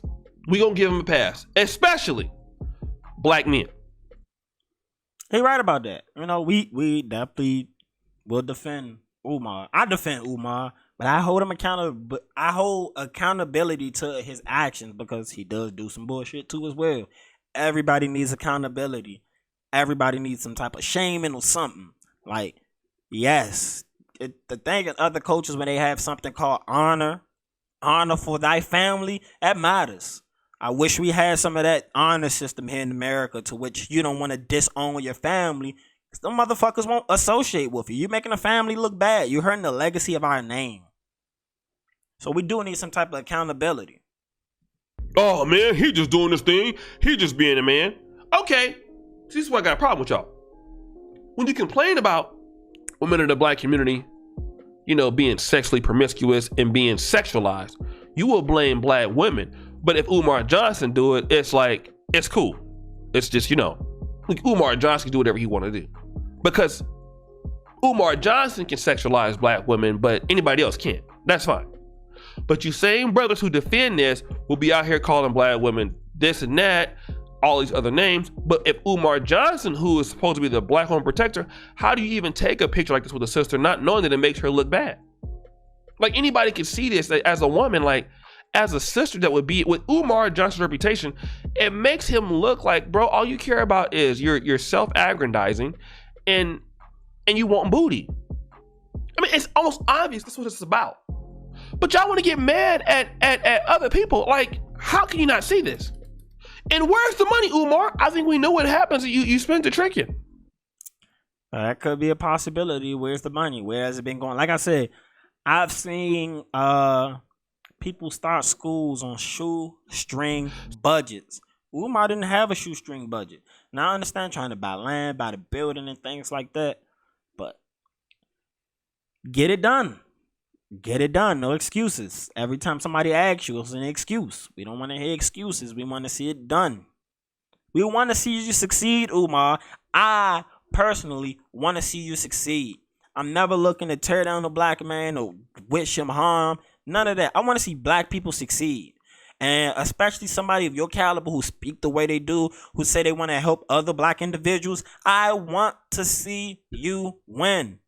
But you can't keep making excuses and doing the BS. I'm just saying. Yeah, we're in different times, so no, I shouldn't hold you to the same type of morality clauses that we would have Dr. Martin Luther King. But like I said, as much as he did on the side of his wife, we would have never known that the FBI didn't let us know. Everything about him came off as pristine. Because they're going to find any reason to tear down your messaging when you don't come off as pristine. Anything you do will be used against you in the court of the public opinion, which is doing now. So, again, I love me some Umar. I really, really do love me some Umar. Guys, what do you think? It's your boy. So that's the end of the video.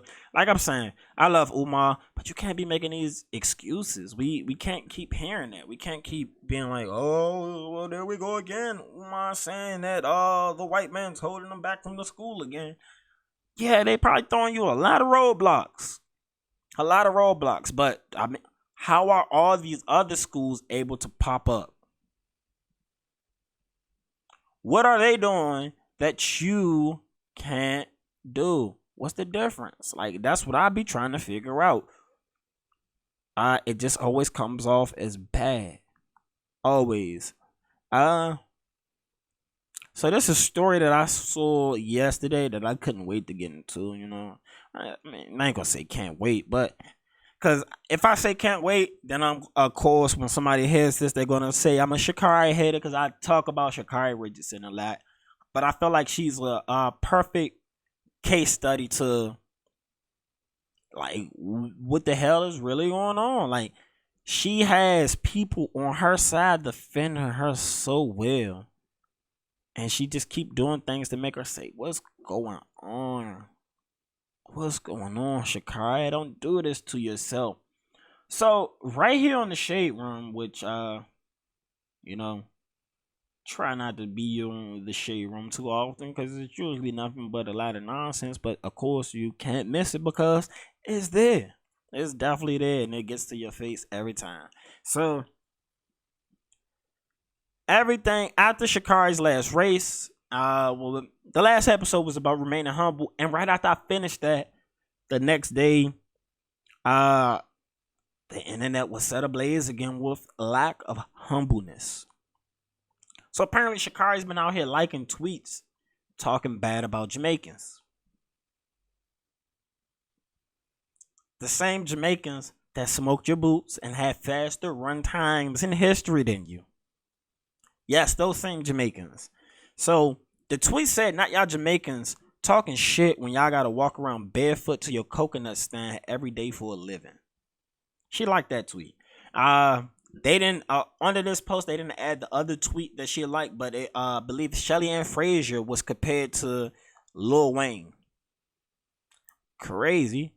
So Sha'Carri was offered a free vacation to Jamaica for a week by Delroy Allen, who's the manager and owner of a boutique hotel down in Montego Bay. He offered her a full week stay to go get her mind right.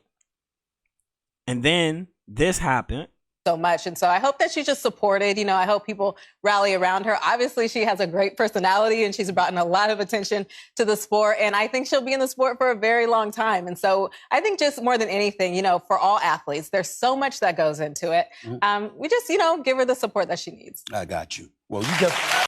I know that she's obviously been through so much. And so I hope that she just... So, for those of you who can't see or don't know who that is Allison Felix. She's one of those runners. She's one of those fast people.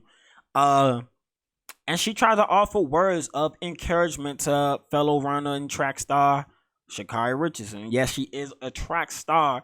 The star being the fact that she does bring huge eyeballs into the arena. That she does have pull with that because of everything that's happened has made her a star. Whether I would agree with the fact she should be labeled that or not.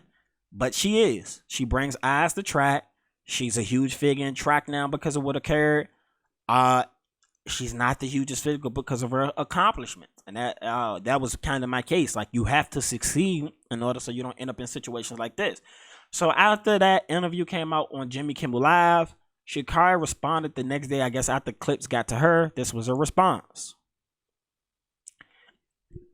She said, encouraging words on TV shows are just as real as, well, nothing at all. Sha'Carri, I don't want it to look like I'm hating you, but why do you do this? Why? Your perception is better than your reality, and you just want us to keep bringing up your reality. Live in the perception of you being who you are. Stop making us realize that you're going to say some shitty ass shit out your mouth. You don't show any type of humbleness. Like, she offered you words of encouragement, and the first thing you can say was, encouraging words on TV shows are just as real as, well, nothing. Did she have a point with that? Quite possibly. But there's probably people who saw that and wanted to wish actual words of encouragement to Sha'Carri Richardson because she has gone through a rough time. Whether she helped exacerbate the time she was going through on her own, that's debatable. You know, I would say, yeah, you knew you shouldn't have smoked weed, and you did. I don't know how I'm supposed to justify it. I don't want to come off as viewing that I'm bashing black women because I don't think Sha'Carri should be the representation of what black women are. And I understand she's so eccentric with her looks and the way she talks and things like that. It makes people love her. But if we're sticking to just straight track and field, you can't be doing this. Like, you can't do this, man. Like, you've won nothing to talk shit. That's the only place I'm coming from. You've won nothing to talk as much shit as you talk. You have commercials on TV, no gold medals yet. That's my thing. It's the Baker Mayfield thing. Baker Mayfield had more commercials on TV than he had wins at one point in time. That should be an issue. You should not have more commercials than you have wins. Baker Mayfield, male athlete who, when I gotta judge him against his counterparts, he's gonna take knocks. Yes, he's had success. Yes, he's reached the pinnacle of professionalism in his sport because he made it to the NFL. He was the #1 pick in the draft. But damn, you got more commercials than people who actually got Super Bowl rings. It amazes me sometimes that the perception people have when it doesn't match the reality. There are people who will argue me that Baker Mayfield is better than Lamar Jackson. Now that's crazy. It's bad enough people already talk bad about Lamar, but that's crazy. He's actually had some type of success. He's won an MVP. I mean, he's been successful on a football field. Some people just want everything given to them. And the world is her oyster for real. That race definitely set her back. The fact she didn't run the 200 after coming in last set her back. The fact she gave that interview the way she did and was so brash in the interview set her back. At least to me. I definitely wish Sha'Carri success. Like I say, I don't wish anybody to not be successful. But if you're gonna be cocky the way you're being cocky, you gotta be able to back that up. And I don't see why you're taking shots at other athletes from social media. You want to beat them on that track field. You got a problem, take it out on the track field. Don't take it out on them through social media, because you gain nothing from that. At least from my opinion, you gain nothing from it. But it's happening. It is definitely happening. So the internet's definitely been ablaze with one of the dumbest challenges I think that's come about. You know what I'm saying? It's called the Crate Challenge. Again, I don't understand where these challenges come from. Who starts these challenges? How in the hell do they go viral? And why do you even want to participate in some of these challenges? People are putting their lives on the line for these challenges to, you know, get their 5 seconds of fame. That's all it's going to be from here.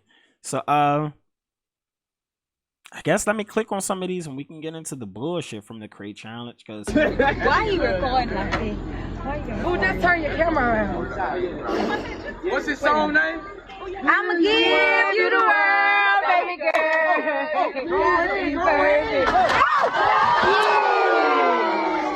Oh my gosh, y'all see that fall? Y'all see that fall? He fell right on his back. It's like they started singing this song and it made him nervous, and that man just, he just flailed backwards. But he popped up fast.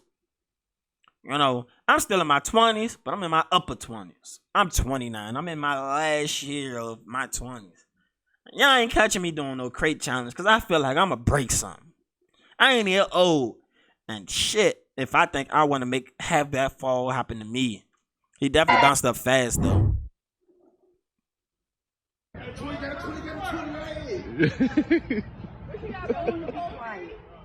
Yo, chill. Only on Bang Bang. Only on Bang Bang. It's gonna get crazy. Again, shit about to get crazy. Don't stop. You gotta go. Soon you get over, you gotta go. That's the secret of it. Thank you. Let's go! Ooh, these falls look like they hurt like shit. I don't understand why people are signing up to be one of these failures right here. Like, to fail in this challenge means you fuck yourself up. It ain't no regular, I tried the challenge, I just couldn't do it. You're gonna feel that failure if you don't make it across. I've always seen crates in the hood. I just be trying to understand. Like, when this challenge started, who the hell went and got the 50 crates to put together for this? Where do all those crates all of a sudden come from? There's always been 2 to 3 crates on the block because people gonna find a seat. They gonna make a seat. They gonna make a basketball hoop if they ain't got one. That's what the crate's been for. Not this crazy ass challenge. I just don't see why that people are doing it. But we're gonna see a couple more. You ready? 1 second. Oh, he going.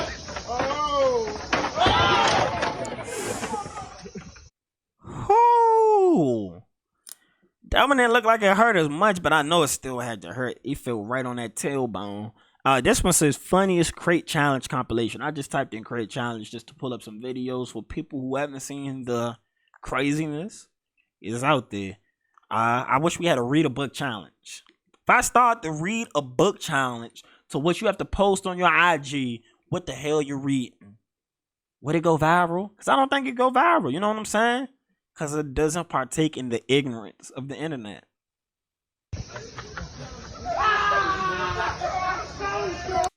And no, I love the ignorance on the internet, so I'm not gonna lie. But damn, it'd be nice if I saw a read a book challenge.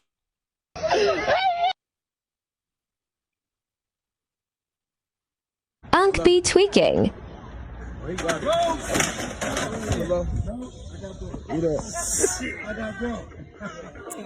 I mean, that one looked bad, but it didn't look that bad. You know what I'm saying?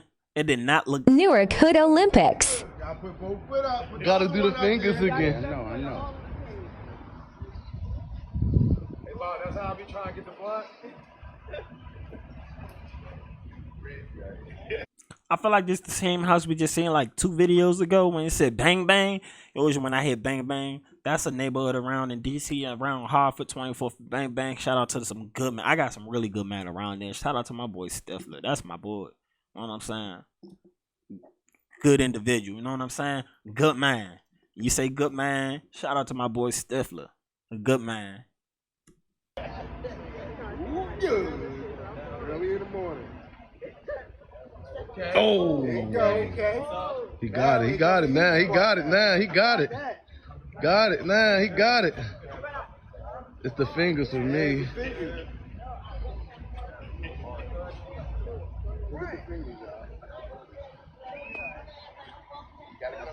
He definitely topping them 2 fingers together like some. What's those little instrument the belly dancer be using? That's what his fingers doing right now. He doing the belly dance shit to try to get his balance and shit.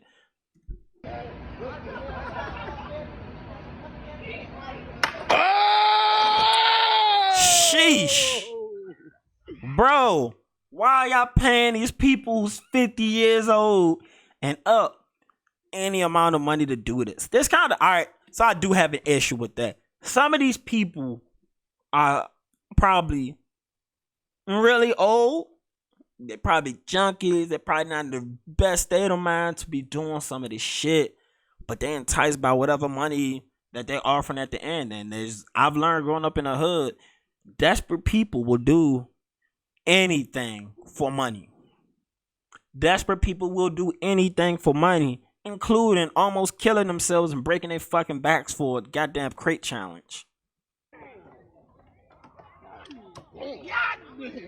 Got to be more careful. He is damn right. You got to be more careful. Because, man, they fucking them up in Newark right now, huh? Us. When the Olympics come to the hood.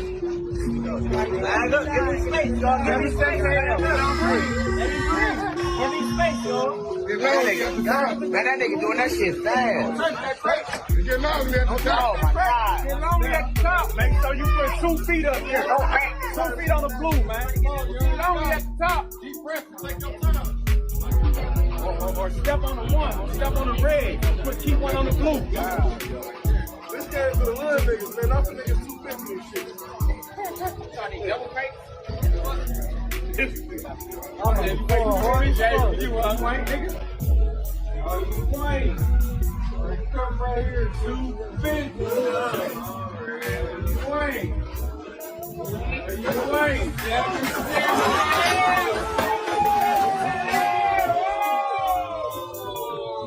I would not want to be one of these people taking that fall. Definitely won't want to take that fall.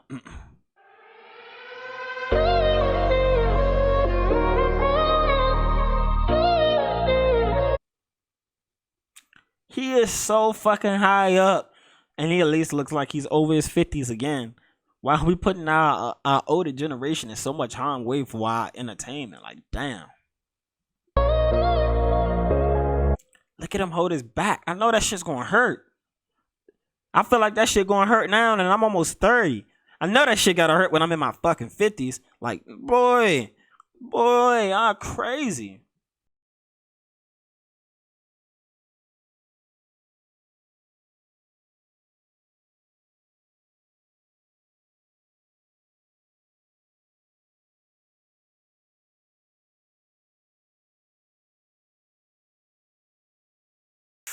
He fell on his like chest, sternum area. I know that shit had to hurt. Like, loss of breath had to occur to a lot of people with them impacts. I know it did.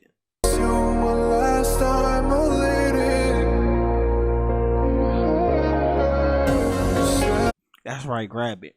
Grab it, cause it hurts. I know it does.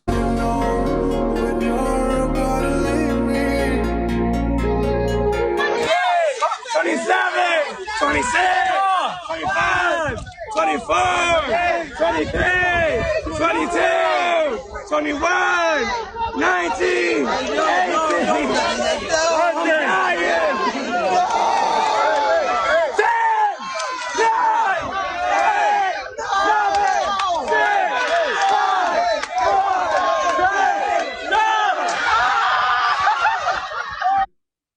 That was not cool at fucking all. Not cool at all, y'all. Like, run that back. We got to run that back so y'all can see the ignorance, because that's definitely there. I don't know if y'all noticed that happened so fast, but a kid runs over and kicked that shit while somebody's at the top. That's the bullshit I be referring to. Like, what the fuck? Why is everybody laughing? Like, yeah, that one kind of pissed me off right there. That's why we're gonna switch, because that shit ain't funny. It ain't funny. You see him already doing some risky ass, dumb ass shit, and then you come and bring your dumb ass situation over there to his dumb ass situation, and you make it even more ignorant. You make it even more ignorant. Like, sit your, whoo. I couldn't have been there. Like, that would have pissed me off. Like,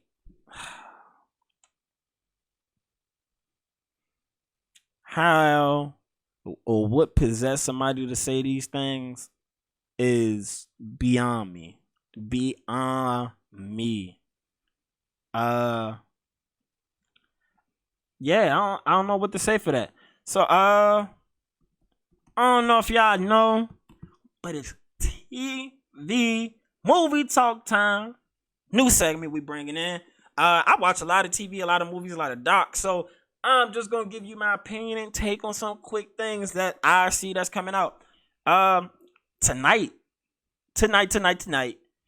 Candyman, the remake is coming out. I seen Candyman as a child, and as a kid, I was terrified of Candyman as a child. You know what I'm saying? First time I saw it, I watched it by myself. In the middle of the night, all the lights were off. I probably was like 8, and the refrigerator kept making like this creaky noise. Like, it just kept making noises. It didn't do that any other time, but while I watched this movie, it started making noises. I'm like, what the hell is going on as a kid? Like, maybe I shouldn't be watching this. But the guy who played the original Candyman, Tony Todd, I'm actually related to. I think he'd be considered like my second or third cousin. However that shit goes down the line. But, you know, he's like my mother's cousin. And the one time I got to meet him in life was at my grandmother's funeral. Scary times, you know what I'm saying? Because he played so many scary-ass roles. So as a kid, to meet him at my grandmother's funeral, I thought I was already terrified by Candyman or him in Final Destination as the mortician or just any of the other weird, spooky roles he played. He plays them things to a T. But I do have the Candyman trailer like loaded up here, so let's see what's going on with that Candyman trailer. Let's, you know, is it any good? So I don't think I've seen the trailer yet. Candyman. The urban legend is, if you say his name 5 times while looking in the mirror, he appears in the reflection and kills you.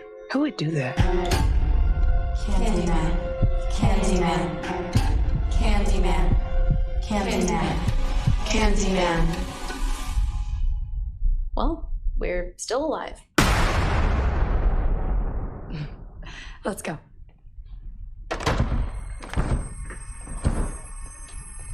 Trina, you broke the door.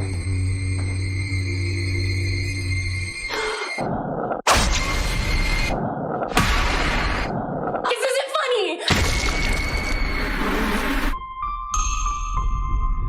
I feel really connected to this neighborhood. Cabrini Green. It was the projects. For those of you who don't know, Candyman's story is actually based on a real story. I'm gonna get into that more after the trailer stopped. But he mentioned Cabrini Green, which is a historically known, notorious project from Chicago, from the Chi, Cabrini Green. I just moved in around the corner. The old candy factory. I'm an artist. You looking for Candyman? He's the monster that's part of this neighborhood. Why are you drawn to this? I'm hoping to spread the story. All about. Okay, look at Jordan Peele. I didn't know he was directing this. Been nice if he came with another original idea, because I'm kind of tired of remakes. But shout out to Jordan Peele. Now I definitely would want to take a look at this. The mirror invites you to summon him. You should say his name. I dare you. Candyman. Candyman. Candyman. Don't say that. Candyman.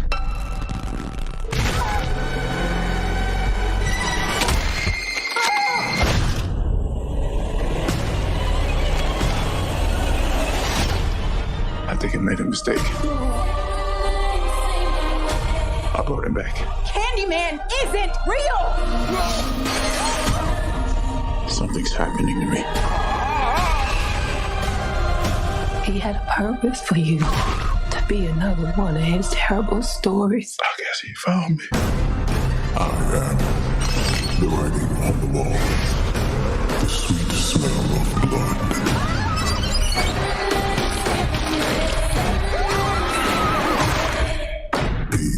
My victim. Hey, shout out to Jordan Peele. He definitely knows how to take a song y'all love and slow it down. And it just adds depth to any of his horror stuff when he slows down them records that we love. Real, it's not real.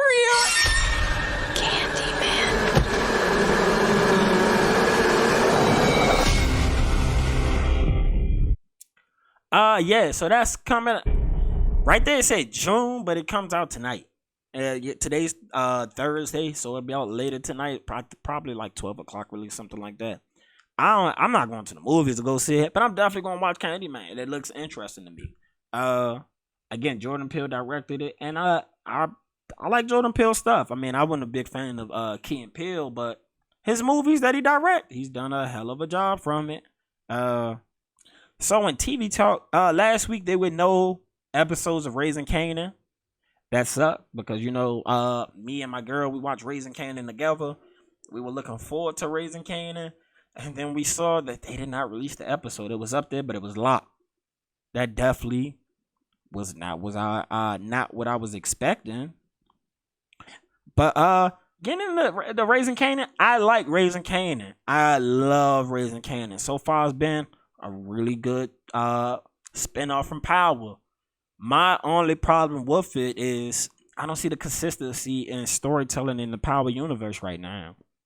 Because I'm going to get into this clip right here, and it'll probably better explain where I'm coming from. A friend of mine, Breeze, used to live here. What happened to him? He got shot in this room. His father and I used to work for Breeze. We was tough little niggas like you. Breeze was strong, but he wasn't smart. The same routine every day. So he's explaining to Tyreek, who is Ghost's son, that Breeze is who taught him, Tommy, and Kanan, Tommy, and Ghost. Breeze taught them the game. But so far as watching Raising Kanan, his mom taught him how to shoot a gun. His mom taught him how to cook up crack. His uncles behind the mom's back trying to teach him other parts of the drug game. I have yet to see Breeze yet, which makes me wonder where's the consistency in storytelling. I'm gonna let this video finish playing so we can get more about it. We always do that motherfucker act. One day your father said to me, It's my mom, she looking for me. Tell her you be home in an hour. All right.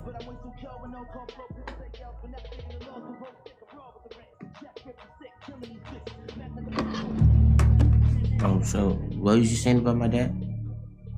Your pops knew the Breeze would be here at 7 o'clock, watch Jeopardy. Nigga loved extra back. So Goose came up after school, we broke in, we waited for him to come home and watch TV. So, just scared him? Breeze didn't have time to get scared.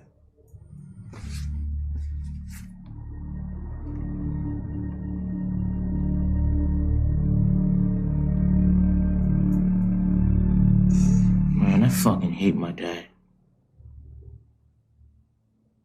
I thought you looked up to that motherfucker. Thought y'all was tight.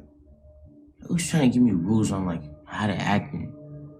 All right, so they're about to get into the dynamics of the Tyreek relationship with Ghost. For anybody who watched Power, you know how it ends. You definitely know. You know how it ends. My thing is, I love Raising Kanan. I'm going to continue to watch Raising Kanan, but I feel like so far it just gives me Get Rich or Die Trying without 50 Cent. It's him. It's almost like the story of him being with his mom if his mom didn't die. Would he have still been the same person he was if his mom didn't die? That's kind of, I feel like, where the story's going. And am I gonna knock it for not having Breeze? No, because again, I enjoy Raising Kanan for what it is right now. It's just yeah, that lack of consistency with inside the universe kind of sucks, because I would expect, you know, them to keep everything under one roof. Keep everything a little more consistent, because Breeze was in the first Power a huge part of them becoming who they were. And so far, I mean, I didn't watch Kanan. No spoiler alert. We done seen Kanan catch a body, learn how to shoot guns, learn how to cook crack. All of that without Breeze being in sight. After you didn't learn how to where the stash houses is, how to move in those, how to shoot guns, you actually catch a body, you know how to sell drugs hand to hand.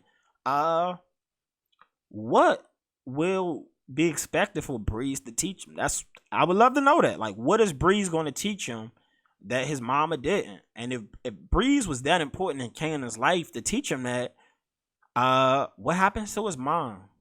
Something gonna happen to Rock? Because I like Rock. You know what I'm saying? I like her character. She got, you know, little moxie, little swagger. She's running the organization. She's making strategic moves. I like Rock.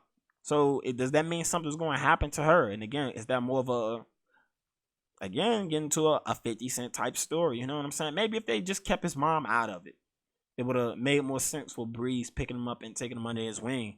So again, it's going to be interesting to see how it plays out. I'm going to watch, you know, whether they correct the storytelling or not. I'm going to support 50 Cent. I'm going to support that boy. Green Light Gang.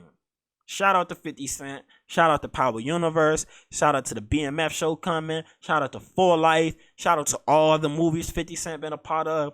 That man has become an entertainment mogul in front of our eyes. And he done it his way.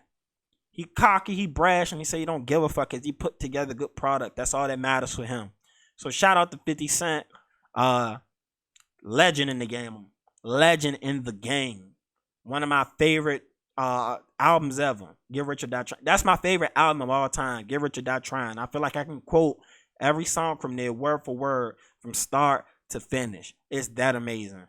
50 Cent first album meant that much to me as a kid. You know what I'm saying? So shout out to 50. Green Light Gang. Yeah, we're gonna get here. It's time to start wrapping up. I've been rapping for a long time, man. You know what I'm saying? Shout out to my flossers for showing all the support that you do.